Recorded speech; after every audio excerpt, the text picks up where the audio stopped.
L'éditorial du matin, c'est une réflexion sur l'actualité brûlante, des développements importants, des sujets d'ALIA et d'intégration. C'est tous les matins sur Studio Kalita.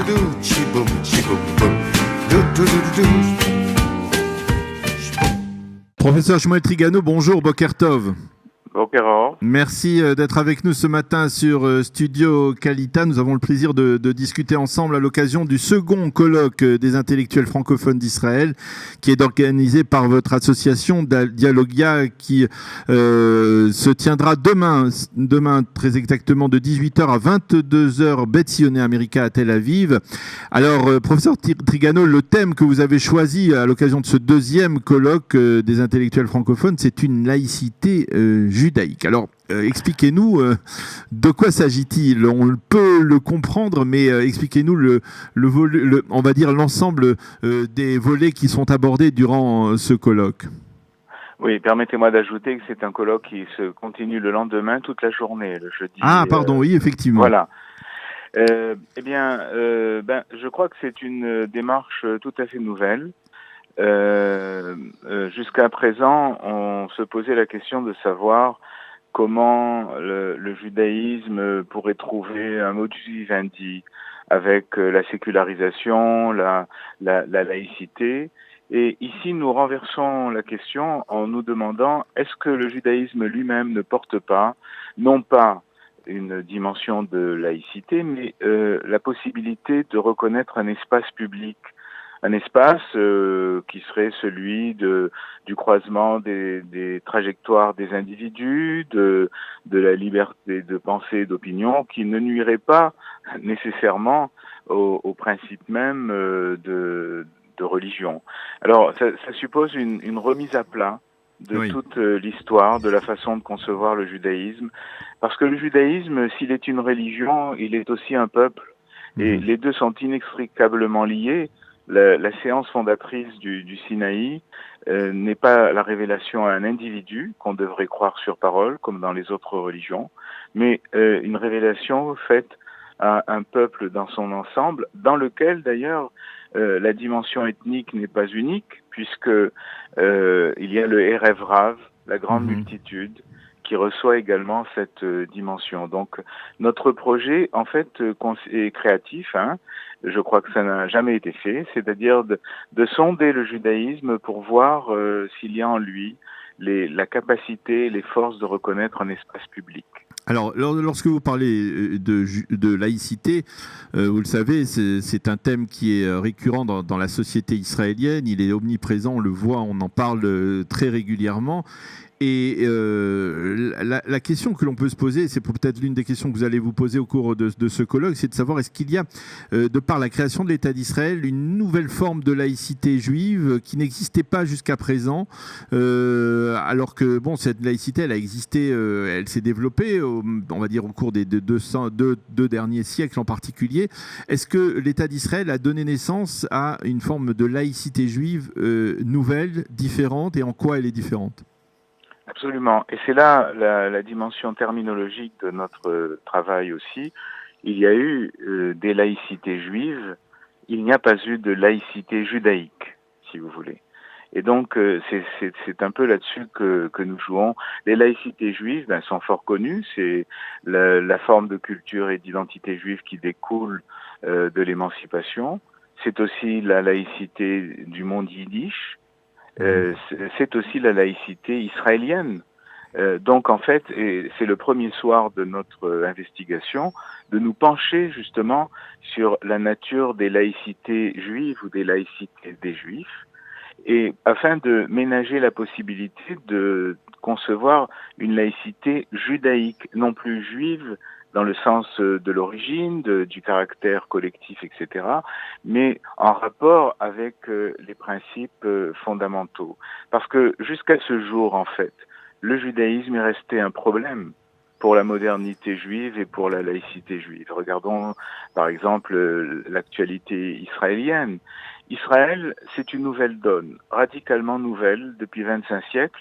C'est le retour de la souveraineté, de la condition sociale, sociétale, politique dans le monde juif. Et il faut reconnaître que cette évolution ébranle le judaïsme rabbinique. qui a sauvé les meubles dans l'exil, mais qui aujourd'hui peut-être est appelé aussi à un sursaut créatif face à la nouvelle donne qui lui échappe totalement. C'est ça le problème. Le judaïsme tel que nous l'avons n'a rien à nous dire sur ce qu'est un marché économique, une politique internationale, une déclaration de guerre, etc. Et c'est ça qui est, malgré les efforts que ces sages font et que les intellectuels font, ça nécessite une réforme d'ensemble. Alors, il y a derrière cela le débat, et je vois que cela fait partie aussi des thèmes qui sont abordés, c'est-à-dire l'éternel débat entre l'État d'Israël juif et démocratique et juif. Quel est votre avis sur la question et comment ce thème s'inscrit dans votre colloque ? Parce que c'est quand même un thème qui est extrêmement central. C'est un thème qui suscite des interprétations presque au jour le jour dans la réalité israélienne, dans la réalité politique, dans la réalité intellectuelle d'Israël. Comment tenter de répondre à cette question ? Bon, c'est un thème en soi. J'y ai consacré 2 livres moi-même. Mais évidemment, c'est la question. Tout dépend de la façon dont on perçoit le qualificatif juif. Il est perçu en général tout à fait erronément comme étant ethnique, comme concernant une origine ethnique, alors qu'en fait c'est une catégorie qui n'existe pas du tout dans la pensée juive ni dans le judaïsme. C'est une catégorie totalement moderne. C'est très complexe parce que, si vous voulez, l'État juif, ça fait hurler. Mais en quoi la République française ne fait-elle pas hurler ? Elle est française, et pas espagnole, ni allemande, etc. En Grande-Bretagne, il y a une religion d'État qui est l'anglicanisme, dont le chef est la reine. Le chef politique est le chef de l'Église anglicane. Et pourtant, personne ne doute qu'il y a une démocratie anglaise depuis le XVIIe siècle. Donc, si vous voulez, c'est véritablement d'abord un problème de définition, justement. Et je crois que notre entreprise vise à brouiller ces catégories parce qu'en fait, elles ne nous aident pas à penser la chose. Il y a aussi une tradition politique dans le judaïsme qu'il faut redécouvrir. Ce n'est pas la démocratie, dans le sens que la démocratie est un phénomène exclusivement moderne. Il n'existe que dans le cadre d'un État-nation. Mais justement, dans le judaïsme aussi, il y a des ressources pour penser le politique sans tomber dans la théocratie. Et justement, si vous voulez, c'est ça l'objet de notre colloque. Dans le texte biblique, il y a une multitude de termes pour désigner la Knesset Israël. C'est un terme d'ailleurs d'une extraordinaire profondeur, cette idée que quand on s'assemble, on rentre. Parce que Knesset vient de Lehi Kanes, entrer. Mais il y a une distinction entre le Am Israël, Adat Bnei Israël. La Adat Bnei Israël, c'est la catégorie métaphysique permanente de la tenue du Sinaï. Alors que le Am, lui, il est dans la dimension des phénomènes de majorité, de minorité, la dimension politique. Exactement la façon dont les Hébreux demandent au prophète Samuel un roi, si vous voulez. Il faudrait. Effectivement, on connaît, effectivement, on connaît les raisons qui ont motivé cette demande, effectivement, qui sont différentes, en tout cas, que ce soit. Qui sont différentes, mais surtout, on ne pense pas suffisamment que le prophète Samuel concentre tous les pouvoirs. Oui. Et que pendant cette période, jusqu'à la nomination d'un roi, oui. Justement, mais la demande, c'est pourquoi la demande qui est d'abord récusée par la divinité est ensuite acceptée. Et en fait, ce n'est pas un avatar de l'histoire. Il y a une dimension de réflexion constitutionnelle dans cette dimension, à savoir que le pouvoir inspiré doit être dissocié du pouvoir exécutif.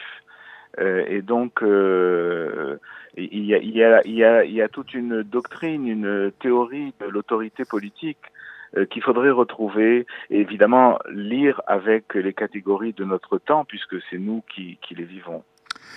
Alors, Shmuel Trigano, c'est peut-être l'occasion, ce colloque, de nous reparler de votre association de Dialoga qui s'est focalisée sur cette action de réflexion sur des phénomènes, en particulier de la société israélienne, de la relation entre la société israélienne et le judaïsme de diaspora. C'est l'essentiel de votre action aujourd'hui à travers Dialoga ?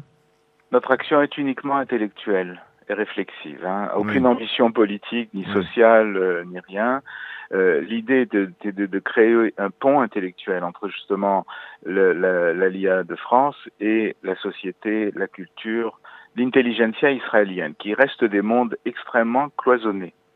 Mais notre objectif aussi, c'est de continuer à penser, et continuer à penser non seulement en hébreu, en français, mais aussi en hébreu, car c'est un des objectifs de notre association. Et notamment, mais au départ, si vous voulez, il faut faire le point de ce que l'on est, de ce que l'on apporte, d'où l'on vient. Là, c'est le deuxième colloque des intellectuels. Il est préparé par un comité qui s'est réuni, justement. L'ambition, c'est que ça devienne une sorte d'institution régulière, et je dois avouer que je suis très heureux que quasiment les mêmes personnes se retrouvent dans cet effort intellectuel. Ça veut dire que il y a peut-être une équipe intellectuelle qui est en train de se constituer pour continuer cette pensée-là qui a commencé à se dire en français. Comment la dire en hébreu? C'est un gros problème. C'est un problème d'abord de milieu.